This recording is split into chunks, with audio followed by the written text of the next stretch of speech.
네, 안녕하세요.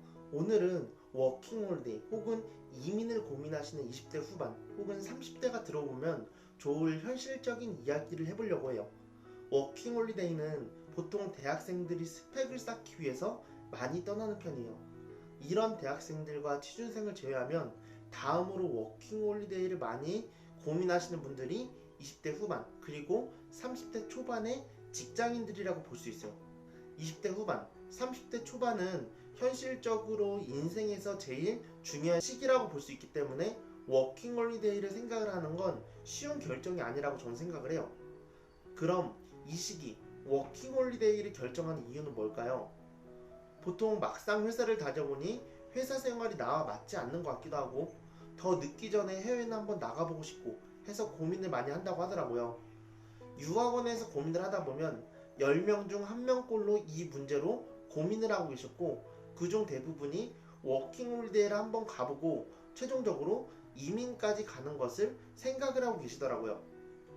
지금 당장 하고 있는 일을 모두 놓고 워킹홀리데이를 떠나고 싶지만 막상 워킹홀리데이를 가면 뭐부터 해야 할지 막막한 경우가 많으셨어요. 그리고 이건 어디까지나 제 유학원 생활 중 제가 느꼈던 거지만 20대 후반 그리고 30대 초 출국자 중에 3분의 1은 6개월도 채 지나지 않아서 한국에 돌아오셨고 이 중 실제 이민에 성공했던 케이스는 20명, 30명 중 1명 남짓이었던 것 같아요. 그럼 이분들의 문제는 뭐였을까요? 저는 다름 아닌 미래에 무엇을 하고 싶다라는 확실성이 없었기 때문이라고 생각을 해요. 한국에 돌아가면 내가 무슨 일을 해야지? 다시 자리를 잡을 수 있을까? 만약 캐나다, 호주, 뉴질랜드 등 여기에 정착을 하려면 뭐부터 해야 되지? 이런저런 불안감들이 사실 워킹홀리데이 생활을 제대로 즐길 수 없게 압박한다고 저는 생각을 해요. 그렇기 때문에 만약 일반적으로 생각하는 워킹홀리데이 중 호주, 뉴질랜드, 캐나다, 영국, 아일랜드를 가서 여행과 일을 하면서 해외 생활을 경험하는 것을 목표로 워킹홀리데이를 생각을 하고 계신다면 저는 워킹홀리데이를 가는데 적극 찬성을 하고 싶어요. 왜냐하면 이제 결혼도 해야 되고 사회 자리도 잡아야 되고 하면 앞으로 해외 생활을 경험할 기회가 거의 없기 때문이에요. 하지만 이민까지 생각을 한다면 이야기가 달라져요.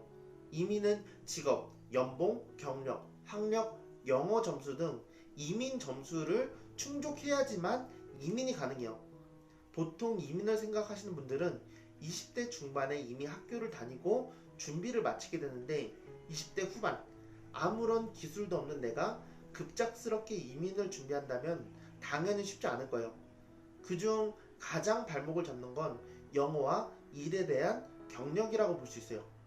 과거 이민 조건이 낮던 시절과는 달리 현재 이민 조건은 상당히 높아졌고 이민자를 뽑는 인원도 많이 줄었기 때문에 막연하게 워킹홀리데이를 먼저 가보고 이민은 나중에 생각을 해보자 하고 워킹홀리데이를 준비하기보다는 인터넷에 해외 이민 혹은 유학 이민 등을 검색을 해서 이민에 대한 전화 상담을 한번 받아보고 나에게 맞는 조건은 무엇이 있는지 알아본 뒤 그 다음에 워킹홀리데이 준비를 시작하는 게 가장 좋은 방법이라고 볼 수 있어요.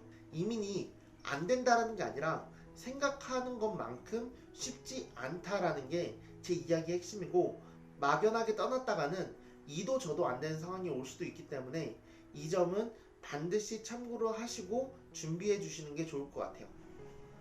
그럼 이상으로 오늘 영상은 마치도록 하고 만약 오늘 영상이 도움이 되셨다면 구독과 좋아요 부탁드릴게요. 감사합니다.